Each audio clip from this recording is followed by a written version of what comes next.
రాముడి గురించి ఈ పిచ్చితనం ఏమిటి? రామ మందిరం గురించి ఈ ఉన్మాదం ఏమిటి? నేనైతే అలాంటి పదాలు ఉపయోగించను. అవి చాలా బలమైన పదాలు. పిచ్చితనం, ఉన్మాదం ఇవన్నీ. చూడండి, ఎవరైనా 7-8 వేల సంవత్సరాల తర్వాత కూడా కొన్ని కోట్ల మంది ప్రజానికానికి స్ఫూర్తిదాయకంగా ఉన్నారంటే ఆయనలో ఏదో విశేషం ఉందనే కదా.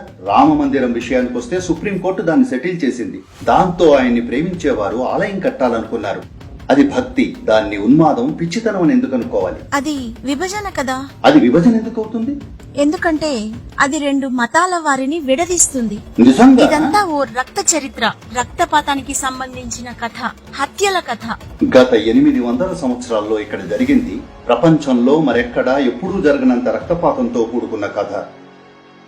అడాల్ఫ్ హిట్లర్ వల్ల యూదులకు జరిగినవి, ఉత్తర అమెరికాలో స్థానిక అమెరికన్లకు జరిగినవి, కంబోడియాలో జరిగినవి, ఇండియాలో ఈ 800 సంవత్సరాల్లో జరిగిన దానితో పోలిస్తే అవన్నీ లెక్కకే రావు.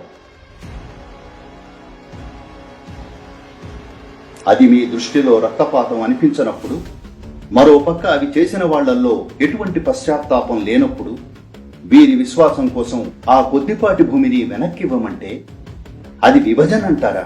అది విభజన ఎందుకు అవుతుంది?